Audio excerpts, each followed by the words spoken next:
اور اس میں نے ایک بات یہ مانگی تھی کہ مجھے اس وقت تک کی موت نہ آئے کہ جب تک میں دوسری مرتبہ آپ کے پاس نہ آ جاؤں، اور مجھے اس سال کے اندر ہی اندر آپ نے بلانا ہے۔ اللہ کا کرنا یہ ہوا کہ 8 مہینوں کے اندر اندر میں دوبارہ سے چلا گیا، حالانکہ میرا کوئی ارادہ نہیں تھا۔ دنیا کے سارے جتنے بھی تفکرات ہیں سارے یوں مٹتے گئے، ایسے کھنچتے گئے۔ السلام علیکم ورحمۃ اللہ وبرکاتہ۔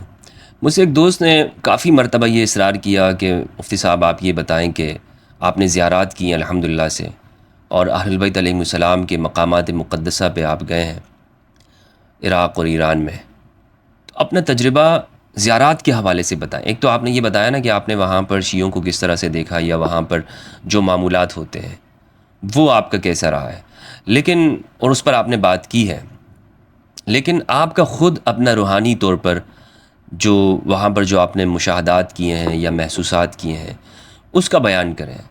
اور میں کافی عرصے سے یہ چاہ رہا تھا، سوچ رہا تھا، لیکن پھر میں رک جایا کرتا تھا۔ جب بھی میں اس پہ گفتگو ریکارڈ کرتا، کئی مرتبہ میں نے اس پہ بات کی، لیکن پھر میں نے اس کو پبلک نہیں کیا، اس پہ گفتگو نہیں کی۔ اس کی مختلف وجوہات ہیں۔ ایک تو یہ کہ میں اپنے جو روحانی جو معنویات ہیں، جو محسوسات ہیں، وہ ایک راز کی صورت میں ہوتے ہیں کہ جو ہمارے اہل بیت کے ساتھ ہیں، تعلق ہے جو ہمارا، ریاکاری میں نہ آ جائے۔ سب سے بڑی بات یہ ہے کہ ریاکاری میں لوگ یہ کہیں کہ دیکھیں یہ اپنے آپ کو کوئی بہت بڑا نیک اور پارسا بزرگ ثابت کرنے کی کوشش کرتے ہیں، حالانکہ میں بہت گنہگار عبد فقیر ہوں، حقیر انسان ہوں، گنہگار معاصیوں میں ڈوبا ہوں، سر تا قدم میں گناہوں میں ڈوبا ہوا ہوں۔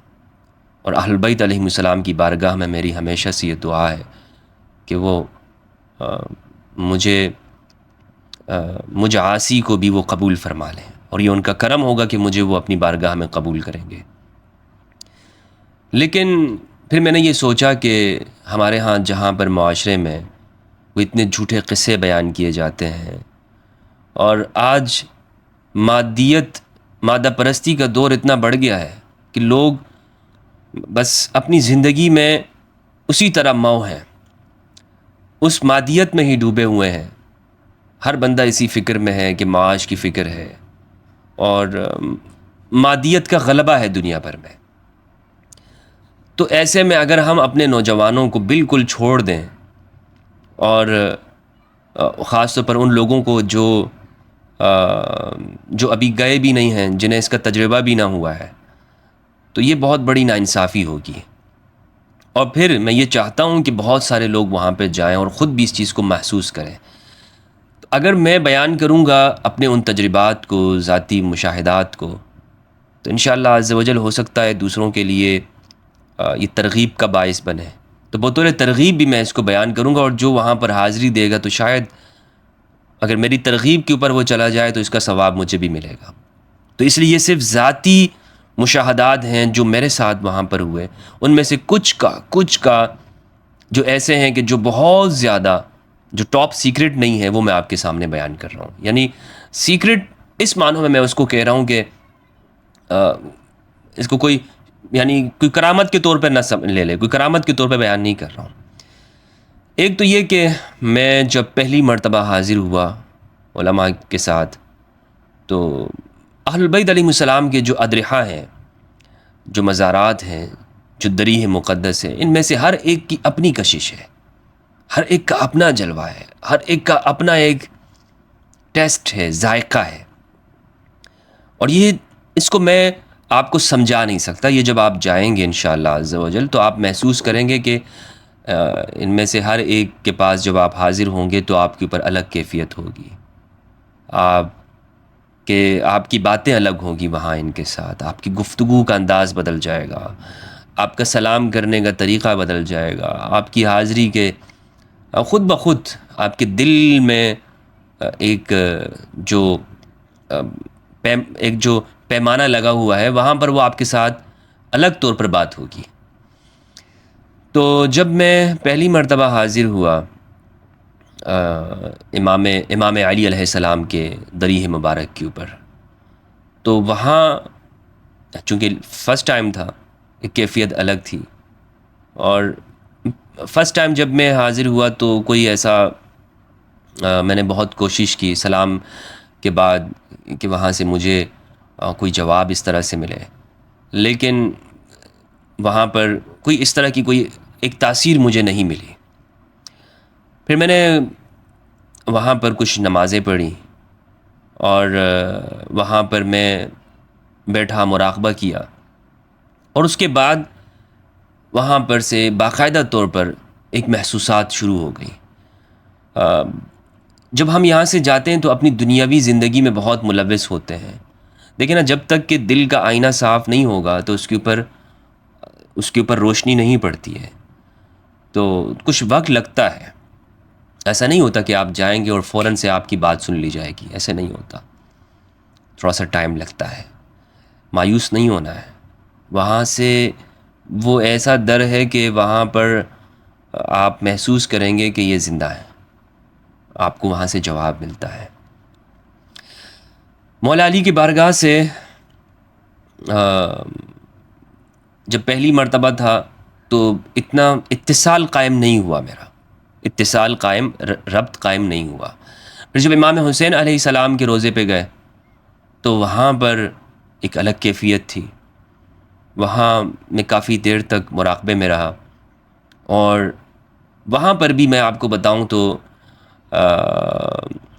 یعنی وہی کیفیت رہی جو میری مولا علی علیہ السلام کے دربار میں رہی۔ حالانکہ میں اہل البیت علیہم السلام میں جو عاشق ہوں نا، وہ مولا علی کا ہوں، سب کا عاشق ہوں، سب کا خادم، ادنا درجے کی ان کے نالین کا خادم ہوں، لیکن علی کے ساتھ جو میرا ربط ہے، جو عشق ہے، وہ بیان سے باہر ہے۔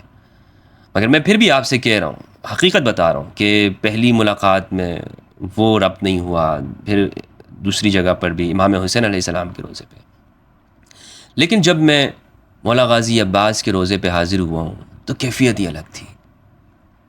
وہاں میں نے، یہ فرسٹ ٹائم کی میں بات کر رہا ہوں، سیکنڈ ٹائم پہ تو بات ہی الگ ہے۔ فرسٹ ٹائم پہ جب میں حاضر ہوا تو میں نے کہا کہ میری یہ حاجات ہیں، میں آپ کی بارگاہ میں پیش کرتا ہوں، اللہ عز و جل کے سامنے۔ اور اس میں نے ایک بات یہ مانگی تھی کہ مجھے اس وقت تک کی موت نہ آئے کہ جب تک میں دوسری مرتبہ آپ کے پاس نہ آ جاؤں، اور مجھے اس سال کے اندر ہی اندر آپ نے بلانا ہے۔ اللہ کا کرنا یہ ہوا کہ 8 مہینوں کے اندر اندر میں دوبارہ سے چلا گیا، حالانکہ میرا کوئی ارادہ نہیں تھا، کوئی ایسا کوئی خاص کہ میں دوبارہ سے جاؤں، بس یوں سمجھ لیں کہ اٹھے اور چل پڑے اور اسباب پیدا ہو گئے۔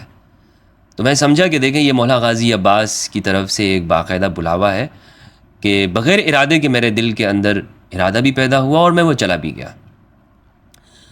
میں نے وہاں پر 3 حاجات مانگی تھیں، اور 3 میں سے 2 کی 2 جب میں واپس یہاں پر آیا، پاکستان آیا، وہ قبول ہوئی، اور وہ اس طرح کی تھی کہ میرا یعنی آپ یوں بہت ذاتی یوں سمجھ لیں، میرے گھر کے مسائل میں سے تھی، پوری ہو گئی، جس کے لیے دعائیں ہوتی تھیں اور جس کے لیے بڑی کوشش ہوتی تھی دنیاوی زندگی میں، لیکن وہ حاجات وہاں پہ پوری ہوئی۔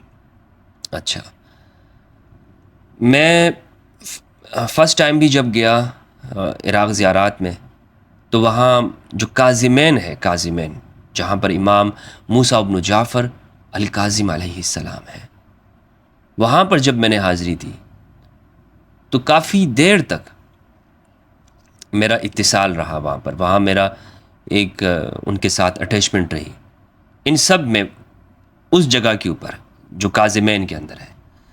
اصل جب میں سیکنڈ ٹائم پہ گیا ہوں، یہ فرسٹ ٹائم کی میں آپ کو بات کر رہا ہوں، ان زیارات کے اندر میں نے جو محسوس کیا وہ میں نے آپ کو بتایا کہ پھر دوسری دفعہ جب میں گیا ہوں، جب میں مولا علی کی بارگاہ میں حاضر ہوا ہوں، وہاں جب میں نے ایک جگہ تھی جہاں پر ہمارے شیعہ بھائی دعائے توسل پڑھتے ہیں، تو دعائے توسل جب انہوں نے پڑھی تو میں وہاں سن رہا تھا، میں وہاں مجھ پر جو کیفیت طاری ہوئی، اور وہ کیفیت اس طور پر ہے کہ ہم کربلا میں تھے اور وہ دعائے توسل میں نے سنی تھی، لیکن میں نجف پہنچ گیا، یعنی بیٹھے ہم کربلا میں تھے اور نجف، یعنی مولا علی کی بارگاہ میں حاضر ہو گیا۔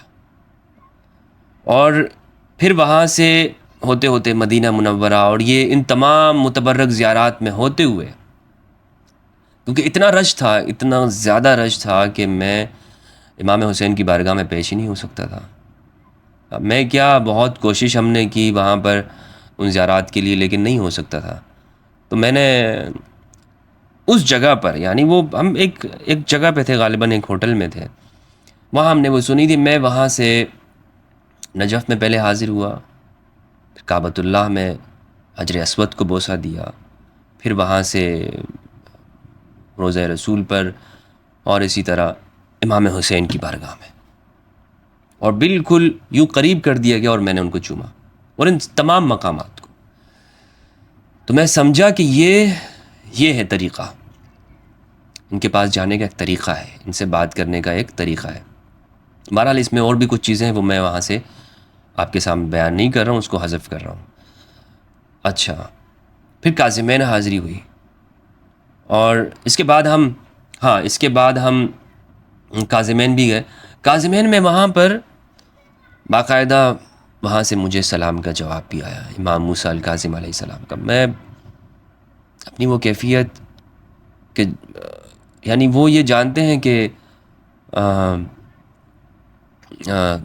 کوئی بھکاری، کوئی فقیر ان کے در پہ آیا ہے اور میں ان کی نظروں میں ہوں، وہ اس بات کو جانتے ہیں، ان کی طرف سے باقاعدہ بتایا گیا. اچھا، پھر میں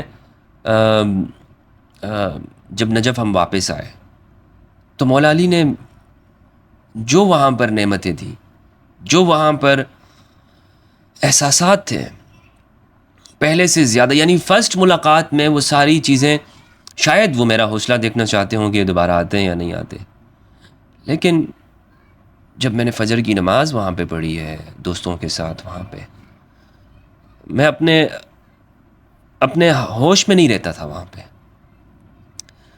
اور جو ہم اندر وہاں پہ اس میں بھی بہت رش تھا، اتنا رش تھا وہاں پر کہ مطلب آگے پہنچ پانا مشکل ہوتا تھا. یعنی لیکن پھر بھی میں نے کوشش یہ کی، میں نے اور کچھ دوستوں نے، کہ ہم اندر جائیں، نہیں جا پا رہے تھے. تو یعنی اتنے قریب ہو گئے بالکل لوگوں کے اندر کہ میری سانس بند ہونے والی تھی. میں واپس ہو گیا، اور یہ غالباً ہم عشاء کے ٹائم پہ جب ہم گئے تھے. تو جب واپس ہوا، ایک شخص میرے قریب سے ہوا، اور میرے ساتھ جو دوست احباب تھے اس بات کے گواہ ہیں کہ وہ ایران کا تھا، اور اس نے میرے کان میں آ کے کہا فارسی میں کہ مولا علی کے پر حاضری اتنا آسان کام نہیں ہے. میں نے ان کی طرف دیکھا، میں نے کہا آپ نے کیا کہا؟ پھر اس نے یہی جملہ کہا، اور پھر وہ چلا گیا. اب وہ شخص، اس کو کیا پتا ہے کہ میں کون ہوں؟ وہ آ کر مجھے ہی کہہ رہا ہے صرف یہی بات، صرف مجھے ہی کہہ رہا ہے، مجھے ہی اس نے یہ خطاب مخاطب کیا. پھر لیکن جب فجر کی نماز میں گیا اور جب 40 ختم ہو گیا تھا تو پھر بہت وقت تھا اس میں. پھر میں نے الحمدللہ، ہم نے پھر وہاں زری کے قریب بھی گئے، نماز بھی پڑھی وہاں قریب میں، اور اللہ کے لیے پڑھی ہے ہم نے، لیکن قرب میں نماز پڑھنا اس کا زیادہ ثواب ہے. وہاں نماز پڑھنے کے بعد، اعمال کرنے کے بعد، جو مولا علی کی طرف سے جو انعامات ہوئے، جو قلبی واردات ہوئے، جو معنویات ہوئی، جو اس جگہ پر بیٹھ کر اپنے آپ کو، دنیا کے سارے جتنے بھی تفکرات ہیں سارے یوں مٹتے گئے، ایسے کھنچتے گئے. کیا ہونا ہے دنیا میں؟ آپ یقین کریں، واللہ باللہ آپ یقین کریں گے کہ میں اپنی زندگی میں اتنا مطمئن نہیں ہوا جتنا مولا علی کی بارگاہ میں حاضر ہونے کے بعد ہوا. میں اتنا مطمئن ہو گیا ہوں، مجھے اپنی موت کا بھی اب کوئی ڈر نہیں رہتا. پہلے جب میں نہیں گیا تھا نا، مجھے یہ تھا کہ یار کوئی گولی مار دے گا، کوئی یہ کر دے گا، اس راہ میں خطرات بہت ہیں. لیکن جب سے واپس آیا ہوں، موت کا ڈر نکل گیا میرے سے. جب انہوں نے وہ سلام بھیجا نا، امام موسیٰ کاظم علیہ السلام نے، اس کے بعد سے دنیا میرے لیے اس طرح ہو گئی، اب میں طلب کرتا ہوں کہ موت آ جائے اور ختم ہو جائے سب کچھ. آپ یقین کریں، میرے لیے اس دنیا کی کوئی کسی درجے میں حیثیت نہیں رہی ہے. میں یہ نہیں کہہ رہا ہوں کہ یہ دنیا نہیں جمع کرنی چاہیے، مال نہیں جمع کرنا چاہیے، اور آپ کے پاس دولت نہیں ہونی چاہیے، اچھے سے اچھا آپ کے پاس ہونا چاہیے، میرے پاس بھی ہونا چاہیے. میں اس کے خلاف نہیں ہوں ان مولویوں کی طرح جو آپ کو کہیں کہ دنیا کی کوئی اوقات نہیں، اس طرح نہیں. کہنے کا مقصد یہ ہے کہ ایک ثبات حاصل ہو گیا، ایک استقامت حاصل ہو گئی. وہ ڈر، وہ خوف، وہ ایک اندر تھا، ایک اس طرح کی میرے اندر ایک بات تھی کہ پتہ نہیں جانے کے بعد کیا ہوگا، وہ ساری چیزیں نکل گئی ہیں. تو الحمدللہ عز و جل میرے جو مشاہدات تھے ان میں سے بہت ساری، آپ یقین کیجئے وہ باتیں میں آپ کے ساتھ شیئر نہیں کر رہا ہوں جو کچھ آگے لیول کی ہیں، اور شاید وہ راز ہوں گے، اس لیے وہ راز ہی رہنے دیجئے. بہرحال جتنا میں نے آپ کے ساتھ شیئر کیا جو میری محسوسات ہیں یہ کافی ہے. کیا یہ مطلب مولا غازی عباس کے پاس پہلی مرتبہ حاضر ہوا اور انہوں نے دوسری مرتبہ میری بات قبول کر لی اور میری وہ اہم مشکلوں سے مجھے نکال دیا؟ بہت بڑی بات ہے. نکالنے والی ذات اللہ کی ہے.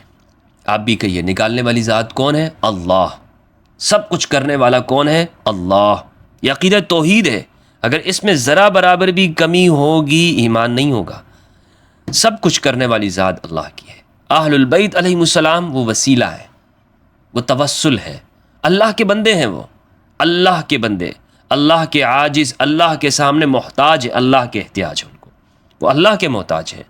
لیکن ان کے سامنے، ان کی بارگاہ میں اگر ہم کوئی بات رکھتے ہیں تو اپنے فقیروں کو، اپنے گداؤں کو وہ خالی نہیں چھوڑتے ہیں، وہ قبول کرتے ہیں، سینے سے لگاتے ہیں. یقین کیجئے مجھ جیسے گناہ گار کو انہوں نے اطمینان بخشا ہے.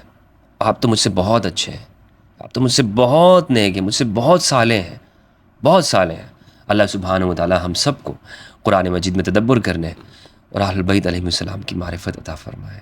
السلام علیکم ورحمۃ اللہ وبرکاتہ. اللہم صلی علی محمد و آل محمد صلی اللہ علیہ وآلہ وسلم.